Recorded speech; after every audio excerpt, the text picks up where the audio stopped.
Boa noite, irmão. Saúde a igreja com a paz do Senhor. Amém. Quero convidar você para estar colocando a sua Bíblia, Evangelho segundo Mateus, capítulo 9, no versículo 9. A gente vai ler do versículo 9 ao 13.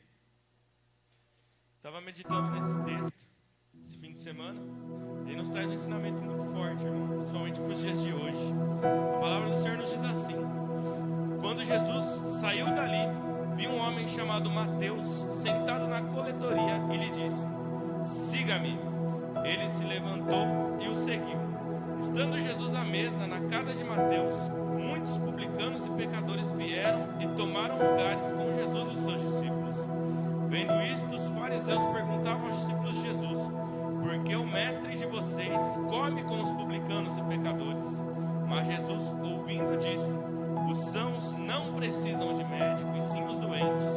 Vão e aprendam o que significa: quero misericórdia e não sacrifício, pois eu não vim chamar os justos, e sim os pecadores ao arrependimento. Irmão, essa passagem é muito forte, porque o contexto dessa passagem anterior, Jesus tinha acabado de curar o paralítico lá em Cafarnaum. E quando Jesus cura o paralítico em Cafarnaum, ele está afirmando também a divindade dele.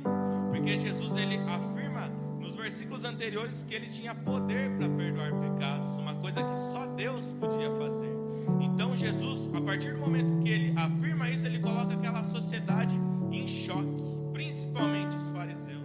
E aí na sequência disso a gente vê que Jesus vai lá, ele chama Mateus, um publicano, um cobrador de impostos como discípulo, e ele se senta junto com os pecadores e os publicanos.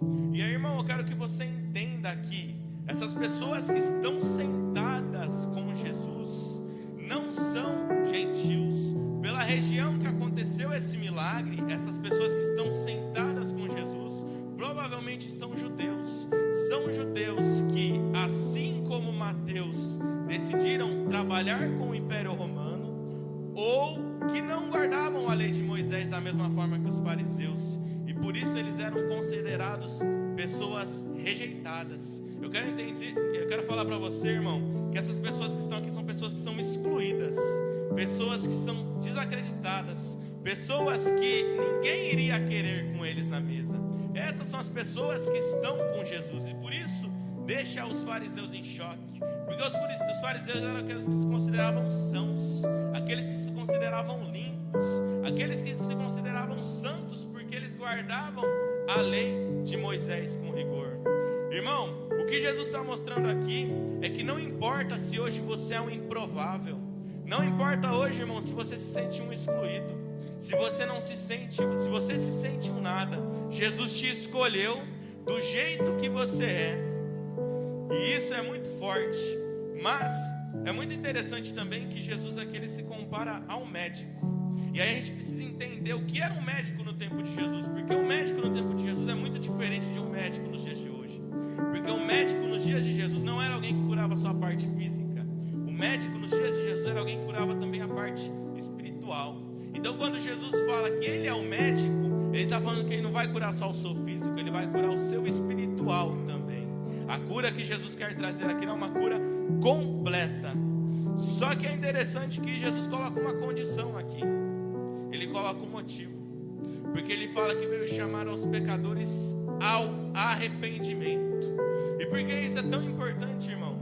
Porque nesse exemplo do médico, você só vai ao médico a partir do momento que você admite que você está doente.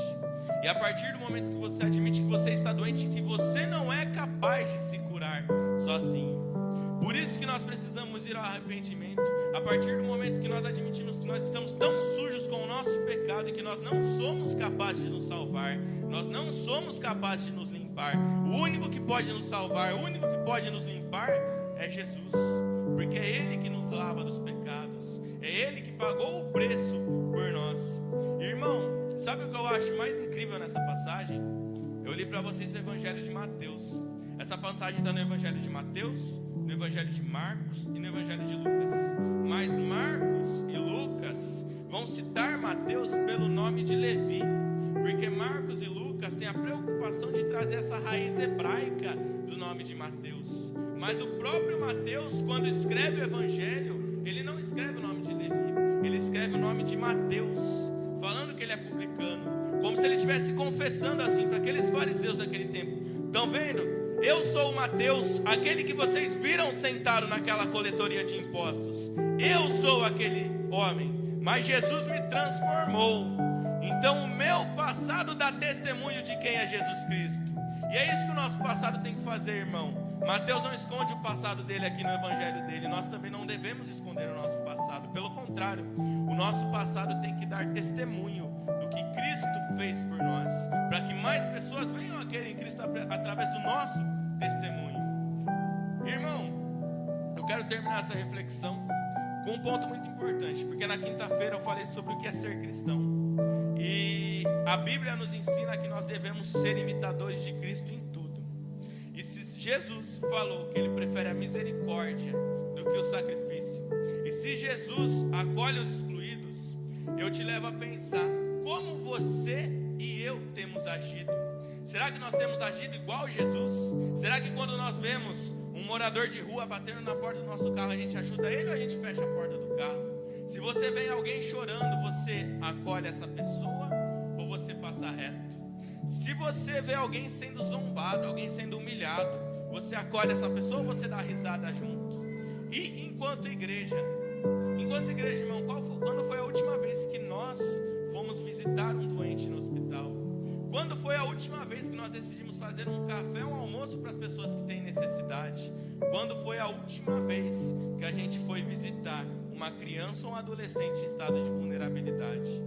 Irmão, essa passagem nos convida a pensar em tudo isso. Será que de fato nós temos sido imitadores de Cristo? E eu espero que você possa pensar nisso nessa noite. Amém.